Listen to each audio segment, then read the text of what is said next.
Pathetic. Jim heard his mother-in-law grumble as she moved down the hall past the living room. He didn't bother to ask who had caused her reaction. He already knew. It was him. He had overheard several conversations between his new wife and his mother-in-law since she had arrived from France. It was clear not only that she disapproved of her daughter's marriage, but also that she felt Monique lacked life experience. You need a man who will take control of you, Monique, not some luscious American who gives you everything you want. You don't know how wonderful it is to experience a finish by force while your man takes control of you and makes you his slut. Once you are completely under his control, it's la magie, the magic. It's just like nature intended. You give yourself over and your whole body responds to him. Jim almost laughed when he heard his mother-in-law harassing his wife with her theories of human relationships. But Momo, Jim delivers many, many finishes to me, and he's wonderful. Kind and understanding and... The wife tried to respond. Then he should realize that you need a man who will take you, who will possess you, not kiss your beautiful ass every time you bend over. Her mother was almost outraged at the thought of a man idolizing his lover. Jim met Monique in Vietnam during his second tour of duty as an interrogator. He had been taught French by his mother in Quebec, and the Army stuck him in Monterey, California for a year trying to teach him Vietnamese. Jim didn't feel confident in the Asian language, but had established himself as an excellent interrogator in English and French. Monique worked at the French embassy in Saigon, and she and Jim were introduced to him by a mutual friend. By the end of his business trip, they were going to be married. Only after returning to the States and settling in Fort Holabird, Massachusetts, did he learn that her mother in France disapproved of their marriage when she was informed after the fact. Jim offered to pay his mother-in-law's travel expenses to visit her daughter, confident that she would reconsider her disapproval when she saw how happy her daughter was. He didn't understand why that didn't happen. It only reinforced her disapproval and disappointment in her daughter. Jim, Momo is very much the driven one, the one who needs to be dominated. I used to be very worried about her because men would take advantage of her and abuse her and then cast her aside. My father, whoever he was, put her in the hospital when he found out she was pregnant and left her there. She still mourns him to this day, says he was the strongest man she ever knew and still feels like she belongs to him. Monique shook her head at her mother's fetish. Jim laughed. Oh, she's nuts! He wasn't bothered by her mother's attempts to waste time trying to convert her daughter. Jim figured that if Momo hadn't succeeded in that so far, it would be okay. Then Jim was informed that his special talent was again required in Saigon, and he agreed to another 6-month tour of duty, even though it meant extending his tour of duty by a full month. Now married, he planned to quit, believing that being a civilian would better support his wife and future children. Monique's mother volunteered to stay with her daughter in the States during his absence, and since this seemed to suit his wife, he agreed. In addition, Sophie had found a man to dominate her in the garrison, Staff Sergeant Jason Stroud of the S2 Battalion. He seemed like a real bastard to Jim, and while he didn't like the way Stroud stared at his wife, her mother seemed to have a knack for controlling him. I was concerned about the bruises visible on Sophie's arms and every other part of her body. I feared I might have to intervene, and with senior NCOs, that was a risk. No, Monique reassured me. Momo is very happy. It's just the way she likes it. I don't know, I never understood it, no matter how much she tried to explain it. Go do your duty. Don't worry about me and Mamie. We're gonna be fine. So Jim went to Saigon and did his duty. He and Monique corresponded, and she always assured him that everything was fine, that she loved him and couldn't wait for his return. She ended each letter with the words, "Miss your love." Jim was drafted in Oakland, California, and after returning from Vietnam, was sent to Oakland to serve. Upon completion, he went home to Holabird to move his wife and her mother from their on-base housing. At the airport, Monique rushed to him, jumped into his arms, and wrapped her legs around his waist. Their kiss was passionate and seemed to last forever. Finally, they moved to the luggage to retrieve Jim's duffel bag and briefcase. When Monique bent over to pick up the latter, the sleeve on her arm was pulled up, and Jim saw 3 ring-shaped bruises on it. She had been grabbed and squeezed hard enough to cause the bruises. Jim took her hand and pulled her sleeve all the way up to see the bruises. They weren't the only ones. Monique stared back at him, then withdrew her hand and pulled back her sleeve. "Don't worry, Jim. It's okay." When he wanted to ask her a question, she shook her head and said, "We'll talk at home." The ride home was uneventful. Scenarios ran through Jim's mind. Chief among them was the suggestion that Staff Sergeant Momo was grabbing his wife. Anger was boiling in Jim's brain. By the time they reached the house, he was ready to kill that bastard Stroud. Upon entering the house, Jim instantly dropped the duffel bag and turned his wife around to face him. "So, now tell me." "Jim, I love you. It's all right, let's sit down." Monique pulled him toward the couch and sat down, then waited for Jim to join her. "Jim, I love you. I love the way you make love, but—" She paused, and there was a look of guilt in her gaze that made Jim's heart sink. "But Momo's right. There's something about being taken without consent." Jim jumped up. "That bastard your mother obeys touched you!" he shouted. No, Mommy would never allow that." Monique smiled nervously. "But he has friends." The phrase pierced his heart. He picked up his duffel bag and briefcase and staggered out to his car. Monique followed him, swearing that she still loved him and that Momo had assured her that it wouldn't affect their marriage. Jim held back, clutching the keys in his hand until they dug into his flesh. He wanted to kill his wife, her lovers, and her damned mother. He swiftly raised his hand, but stopped its downward motion when his wife shrank back. He got into his car and drove away quickly. For the first 4 months of Jim's business trip, Monique ignored her mother's urgent pleas to go out and have fun. But one evening she gave in. She was bored. She didn't like the other servicemen's wives, and with no children or job, she had nothing to occupy her time. What harm could an evening out do? As it turned out, a lot. Momo's lover brought a friend to accompany her, was the excuse, and he became her dance partner. It felt good to be hugged by a man. She missed her Jim very much. Drinks poured in rivers, Monique let her hair loose, and her mother encouraged her. Her dance partner's hands roamed wildly over her body, and again it felt good. When he suggested going outside to cool off, she agreed. When he kissed her, it didn't seem like a big deal. What happened next is unclear, but the sergeant suddenly ripped off her panties, and she found herself on the fender of a parked car. Had she even said no? Or had she somehow said yes? She felt guilty and tried to object as the 2 sergeants escorted her mother and herself into the house on their return home. Her mother laughed as they dragged her to her bedroom. In the morning, her mother laughed even harder as she remembered, to her daughter's shame, the howling she had heard all night. After that, she found the pleasure her mother found in submission. She loved Jim, but her body reacted to being dominated. It turned her on to be treated like a slut. Over the next 2 months, Stroud and Momo brought in different men, and they all dominated the young wife, sometimes one, sometimes several. Her mother's sergeant never had sex with her. She knew she was thinking wrong, knew she loved Jim, but even his sweet caresses couldn't give her finishes like this one, much less the kind she experienced after a good whipping. She let her mom convince herself that Jim would understand her, that her calm husband wanted her to be happy. Everything would be okay as long as she explained it to Jim. So Jim came back from Vietnam, but when she tried to explain it to him, he was gone. Jim had gotten his combat pay and had decided on his destination. He has no family. He was an only child, and his parents died during his first deployment. He inherited their house in the Oakland Hills and rented it out to a childhood friend and her family. He'd called ahead of time from St. Louis, and Felicia had assured him that the guest room was always open to him. He couldn't figure out what to do. His wife had admitted to cheating on him, but he had no proof. So could he get a divorce based on adultery? He didn't think so. On the other hand, they didn't have any property other than his parents' house, that his before their marriage, so there is no pressing need for any legal action. Monique and Sophie could go to hell. Let them work it out for themselves.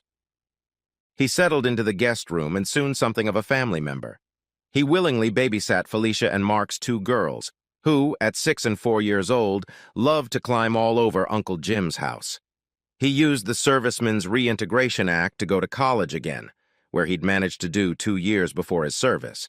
And the California State College system was cheap enough that the Veterans Assistance Program payments were enough to live on, with rent from Felicia added on, though he cut back since they sheltered him.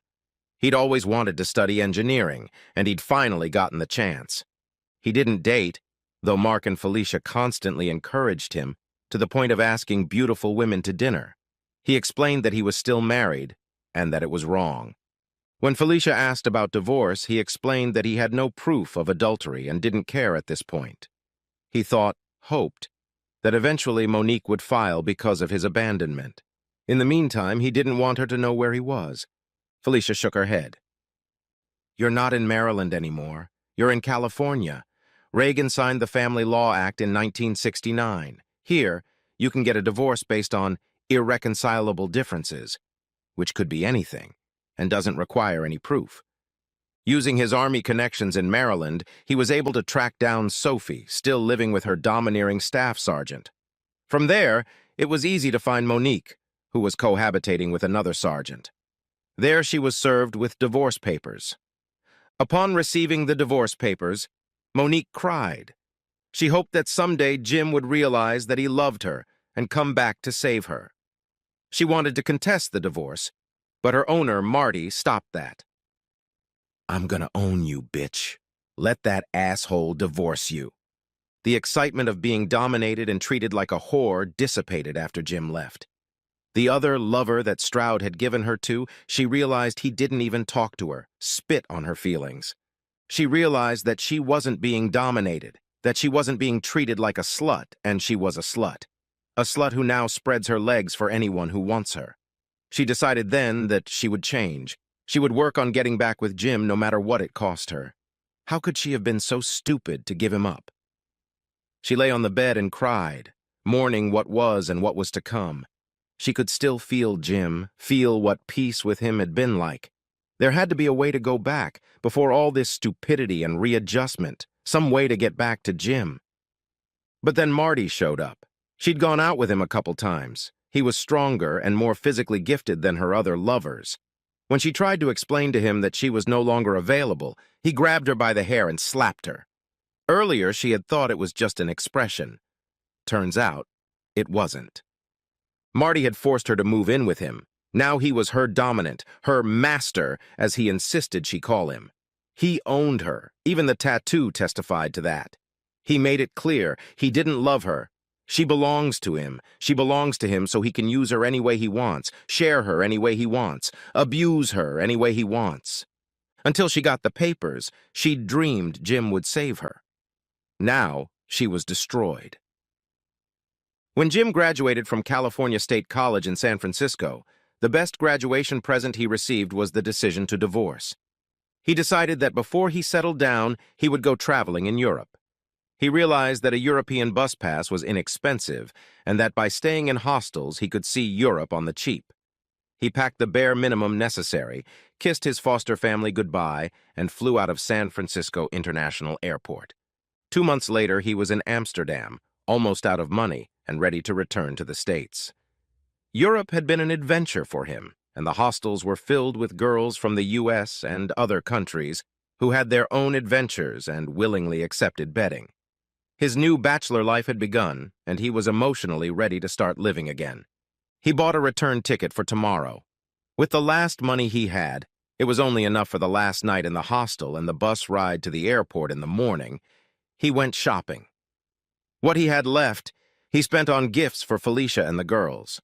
Toy windmills, Miffy dolls, and cheese balls were all he could afford, but he knew the girls would love it. Walking along the canal, he waved his bags and suddenly heard a scream. On the other bank, a little girl had rolled her toy scooter too close to the edge of the canal and, losing her balance, rolled down a stone embankment into the water. Without thinking, Jim dropped the bags and, shaking off his jacket, ran across the bridge to get closer to the girl and then jumped off the bridge into the water. The bridge was higher and the water not as deep as Jim expected, and he plunged into the water, into the mud at the bottom. His feet sank into the water, and the mud clung to him as he tried to free himself and reach the girl. Eventually, he stopped being sucked in and managed to break free, losing one shoe in the mud. As he surfaced, He found himself next to the girl lying face down in the water. Turning her over, he saw that she had hit her head on a rock wall and was bleeding. He pulled her to the stairs where some old man was screaming in panic. Hands reached out and took the girl from him. Before he could get out, he saw the scooter slowly sinking and swam to retrieve it. Hands reached out to him to help him get out. The girl was being carried up the stone steps by what later appeared to be a chauffeur, and the old man, limping, was climbing after them. While Jim watched, they loaded into a limousine and drove away. Jim smiled, left the scooter with the people on the landing, and went to get his bags and jacket. They were gone, along with his plane ticket, wallet, money, and passport. He leaned against the railing of the bridge and wondered how he was going to get home. The only thing that came to mind was to go to the U.S. Embassy and see if they could help. But he didn't know where the embassy was. Was it in Amsterdam or The Hague? Maybe there was a consulate there. He decided to go back to the hostel to get his backpack and see if he could at least take a shower there. As he limped out, he realized that among other problems, he needed shoes. And how do you buy shoes without money? Now he wished he'd gotten one of those newfangled credit cards, American Express or MasterCard, but he'd never felt the need before. The very thought of going into debt, buying things he hadn't paid for yet. He hated it. But then he laughed. Even if he had one of those cards, it would be in his wallet, in his jacket, and it would be stolen along with the cash. As he walked down the sidewalk, limping and bleeding, he noticed that a car had stopped next to him. It stopped, and a man in a chauffeur's livery got out. He addressed Jim in Dutch, and Jim shook his head. "English or French?" he answered. "Excusez-moi, monsieur, are you not the gentleman from the canal?" The chauffeur used both languages in his reply. Jim laughed. "How did you find me?" He laughed back. "I was told to look for someone wearing the same shoe and wet." "Well, that's what I am." Jim reluctantly got into the limo, but not because he had no idea who it belonged to, but rather because the dirty, smelly canal water was still dripping off it. He really wanted to go back to the hostel and take a shower until he caught conjunctivitis or some other infection from the dirty water. But Aldert, the chauffeur, insisted. He would take Jim to the hostel to get his backpack and then to his employer's house so he could shower and eat dinner. Since the fact that Jim had not included dinner in his budget and that it was negated by the theft of his money in a stolen jacket, Jim agreed to the plan. As Aldert pulled into the wide driveway, Jim realized that this was not a house, but a palace. It was one large detached mansion with adjoining gardens. Jim hadn't realized that Amsterdam had such luxury. On the steps of the main entrance stood the same old man who had been with the little girl. When Jim got out of the car, the old man came over and hugged him, despite Jim's resistance. Apparently, the Dutch are not bothered by stinky canal water. The man spoke in Dutch when Aldert coughed delicately and said, "American," whereupon the old man easily switched to English. "My dear boy, how can I thank you? You saved Annalise, my granddaughter. You were so quick, so brave, so splendid." Jim was embarrassed by the fuss the old man made. "I didn't do anything, sir. Just happened to be close by and jumped into the water. That's all, mister." "Van Ooyen. Lars Van Ooyen." The man introduced himself, shaking hands. "I'm Jim. Jim Meadows. How's the little... How did you say, Annalise?" "Yeah, Annalise. She's fine. A little bump on her head, but nothing serious, thanks to you." He took Jim's hand and led him toward the house. "But let's get you to the shower and change you into something clean." Later, dressed in his only spare clothes, no shoes, he didn't have another pair of boots and decided that putting on his only remaining soaked boot would be worse than just staying in socks. He felt decidedly underdressed in the formal dining room, in his worn jeans and white t-shirt, when dinner was being served by a pair of footmen or something. Jim felt like he was back in the Regency era, even though the waiters were dressed in simple black pants, white shirts, and, he thought, black jackets from Ike. The food prepared by Lars's chef was the most delicious he had ever tasted.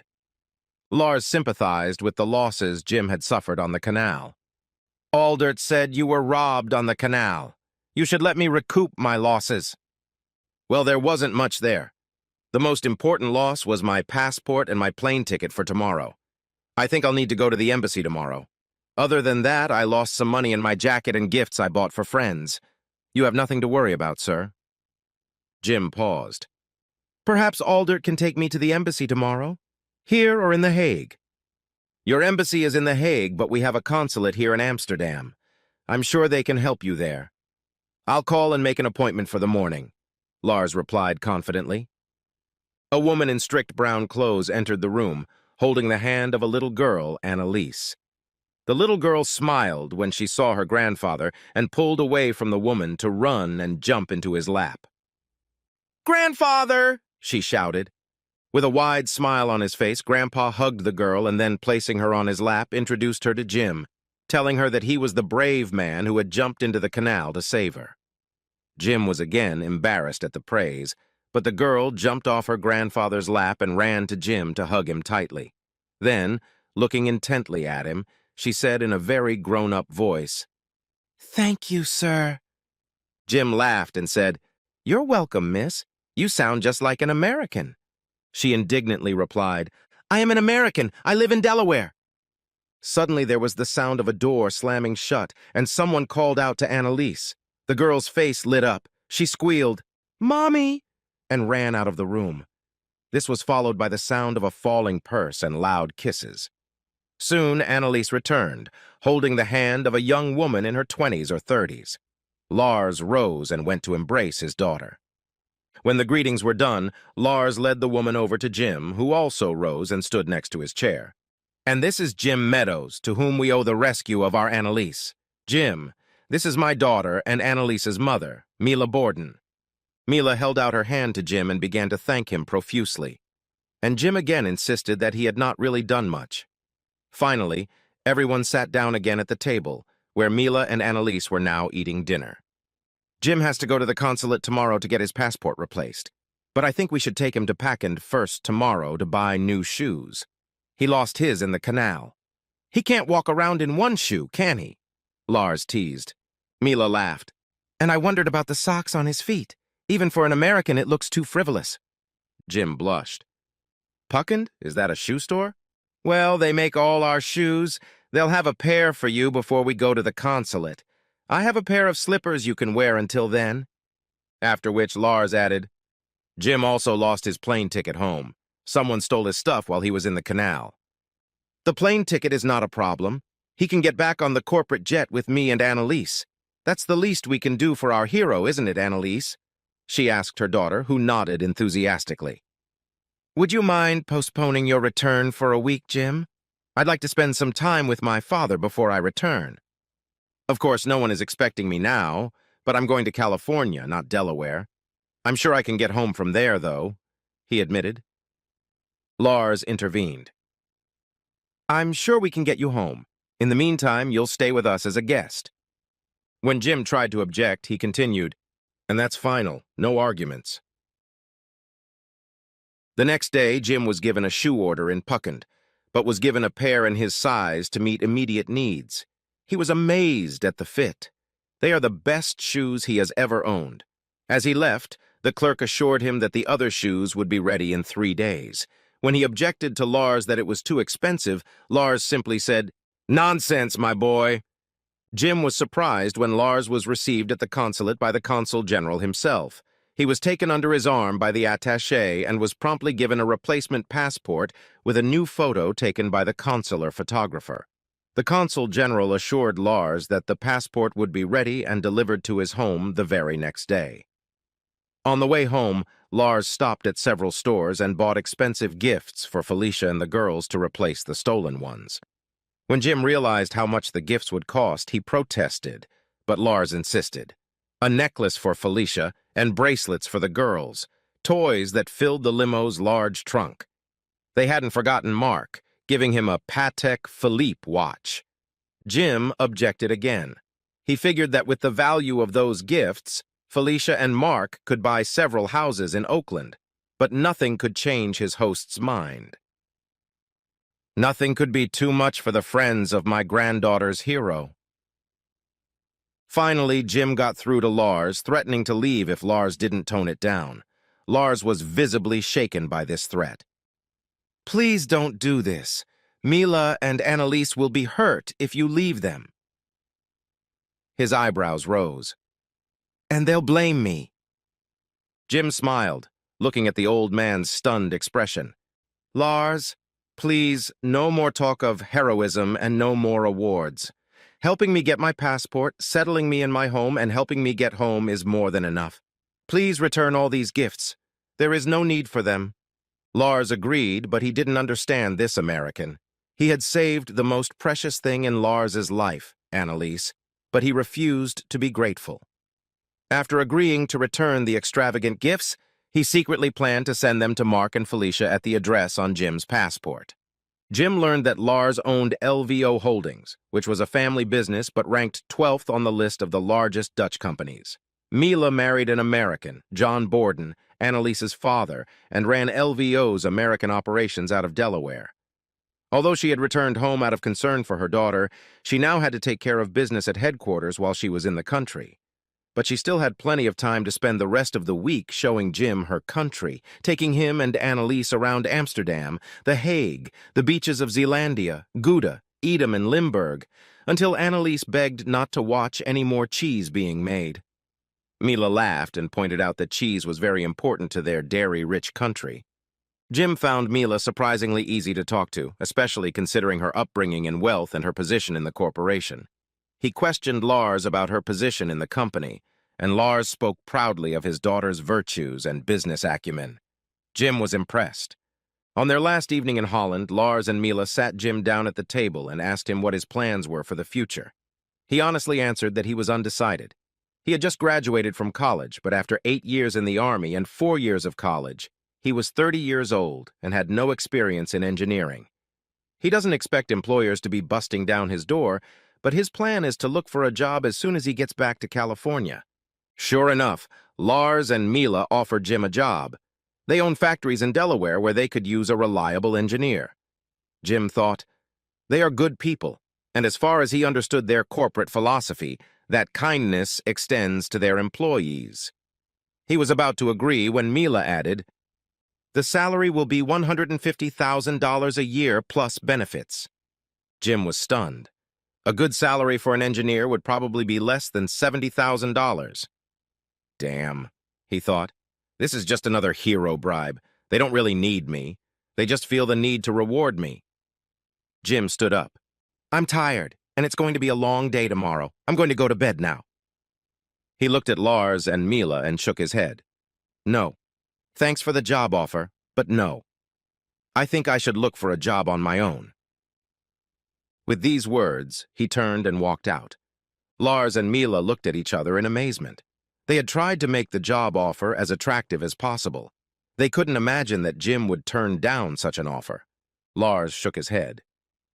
Why would he refuse? Haven't we offered enough? He's a good man. I was really hoping he'd join us.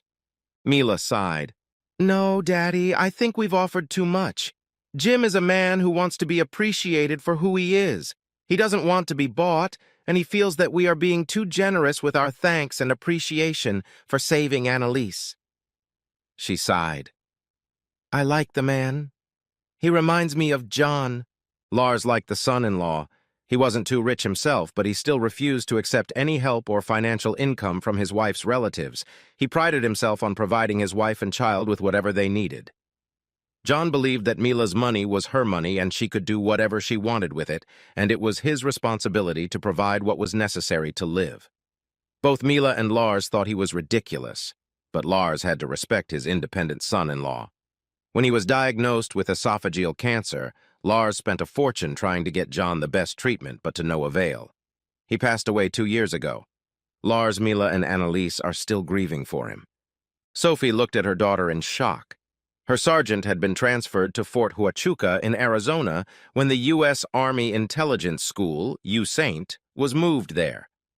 Sophie hadn't seen her daughter in over a year. Now she was shocked. What have you done? Monique stood with tears in her eyes.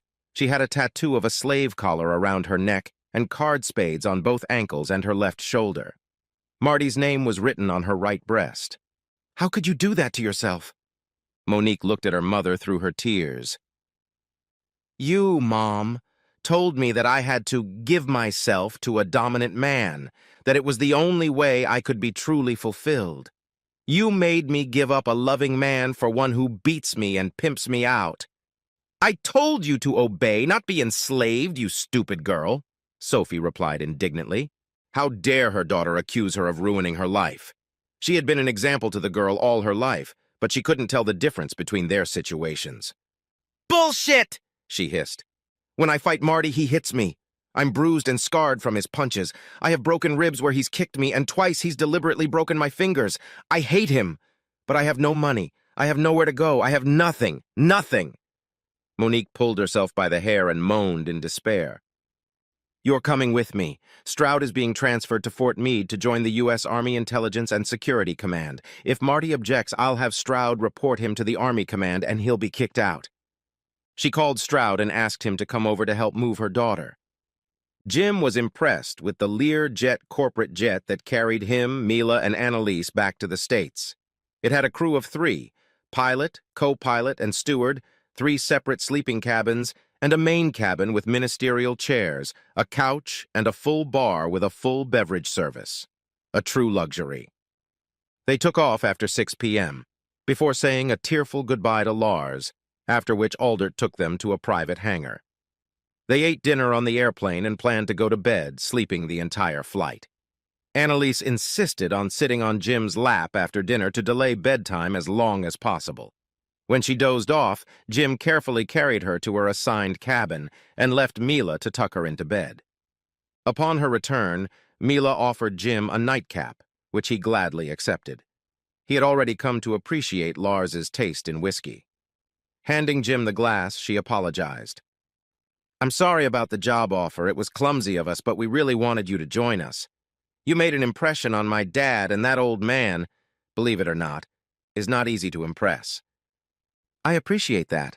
I really liked him too, and he and his family are all very impressive. Jim smiled at Mila, clearly admiring her. But you're all so amazing, I just can't understand. I'd be lost in your world. With those words, he drained his glass, set it down, and reached for Mila's hand. Without hesitation, he brought her hand to his lips and kissed it. Then he smiled again and went to his bunk. It was a minute before Mila realized she wasn't breathing and suddenly inhaled sharply. There was something about Jim. An hour later, Jim woke up to someone's hand brushing his hair away from his forehead and lips gently touching his lips. When he opened his eyes, he saw a pensive Mila, dressed in a black negligee, looking at him. I couldn't let you go without telling you that you touched my heart. What? Jim rubbed his face, trying to come to his senses enough to understand this woman. Ik hou van jou. I love you.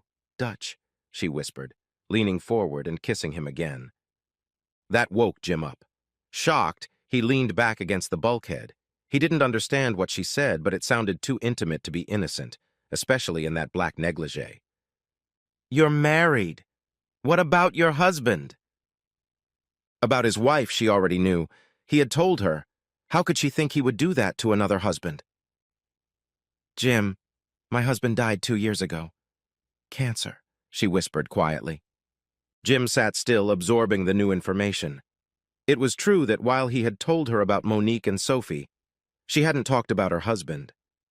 He watched as a tear appeared in Mila's eyes and ran down her cheek. He reached out and caught it with his finger.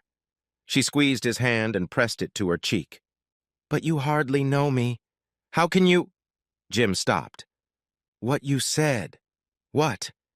I love you, Mila whispered, moving over to the bed. 2 years later, Annalise kissed Daddy goodnight as Mila and Jim prepared for a dinner and a play in Baltimore with Mila's business associates. Unlike John Borden, Jim realized he couldn't fund a lifestyle at the level Mila and his daughter, which he considered Annalise to be, deserved. He accepted luxuries but limited what his wife and father-in-law could give him. He had been seduced by the marvelous puckin shoes. He did not understand how he could ever walk in other shoes, and because of the dinners and meetings to which he accompanied his wife, had allowed her to acquire a closet. The shoes were now joined by suits from Savile Row, tailored shirts from Hong Kong, silk ties from Japan, and casual clothes that cost more than all the clothes Jim could think of in his entire life. But he decided that compromises and sacrifices were necessary in a marriage, so he would have to put up with it and endure. While his wife wielded power in the corporate world and her family was worth more than the GDP of some countries, Jim happily worked as an engineer in a factory outside Wilmington, earning $77,000 a year. He used his salary to take his wife and Annalise on vacations and day trips, although he used the corporate jet. He was well employed, working where he liked and doing what he understood. He had a wife and daughter whom he loved, and he was immensely happy. Mark and Felicia thought he was crazy. As a belated wedding present, he gave them his house and sent gifts to their daughters, but he couldn't compete with their adoptive grandfather. Several times a year, Lars traveled to Europe with Annalise. All three girls were like sisters, and Lars enjoyed spoiling them all. Mark especially thought Jim was crazy. He had no trouble wearing his Patek Philippe watch, and Felicia adored her necklace, though she rarely wore it when she found out how much it cost. It's in a safety deposit box.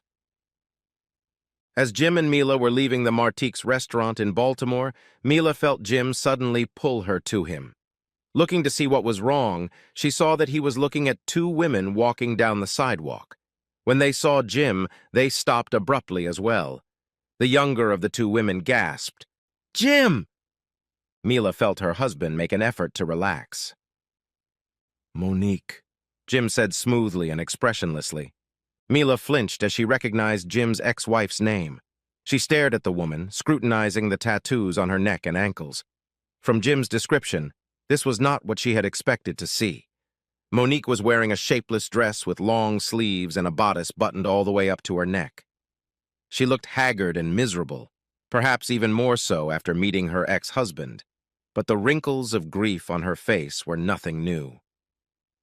"Nice tattoo," Mila marveled at the pettiness Jim showed. "I hope you found the joy you were looking for in dominance." Mila realized that her Jim wasn't being petty. He was shocked. Monique's face drained. She turned and, sobbing, ran in the opposite direction. Sophie stared after her daughter, then turned to Jim. "There was no need for that, you pathetic man." Mila, knowing the woman's history, blurted out, "No, not pathetic, sensitive, compassionate. Jim is a good man. It's you and your daughter who are pathetic." She reached over and pulled Jim to her. "Not my husband. And he dominates me. He dominates me with tenderness, with love, with care. Go away, you evil, vile woman!" As Mila dragged her stunned husband into the limo, Sophie could only stare at her in amazement before finally turning around to find her daughter and take care of her. As they pulled away from the sidewalk, Mila clung to her husband, enclosing him in her arms. "What do you say we skip the play? I can apologize to the Brown Millers tomorrow."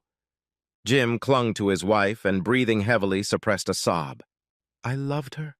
How could she do this to herself? Why? Why, Mila?" Her strong husband was shaken by sobs. Mila hugged him tightly, feeling deeply for her husband. "Should I have left? Had I done that to her?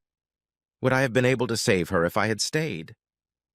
Mila pushed her husband away from her to look him in the eye. "No! How can you think that? It's not your fault. It's only her and her mother's fault. If you had stayed, it would have ruined you too. You did the only thing you could." She could see in his eyes that he still felt guilty.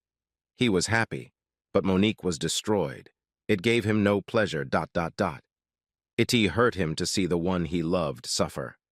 Mila's heart was bursting with love for this man. "What if we help her? Maybe a psychiatrist. Maybe someone could remove those hideous tattoos. Whatever she needs, we'll help her, okay? What do you say?" She pulled Jim to her again and laid her head on his chest, hearing his breathing and the pounding of his heart. "Do you want to do this?" "Yes, please," Jim sighed. "Can we go home now? I want to hug you and Annalise. I need to remember how good life is." Mila decided to save the surprise she had planned for Jim for another night. She can't wait too long, or it will be obvious that Annalise will have a sibling. Eventually, Monique's wish came true. Jim came to rescue her, though they never saw each other again. Mila outsourced everything to a third party, and through counseling, removal of tattoos and piercings, and some plastic surgery to remove scars on her body and buttocks, Monique began to find balance, if not happiness, in her life. She never married, never dated again. She went back to work and took a job in Washington as a translator, doing mostly legal documents. It was very similar to what she had been doing all those years at the Saigon embassy. In her spare time, she volunteered at a charity for abused women. No one was surprised that she didn't date or socialize with anyone at work. Everyone assumed that a single woman of her age, between 45 and 50, had long since turned into an old maid. No one would have believed that she was barely in her 30s.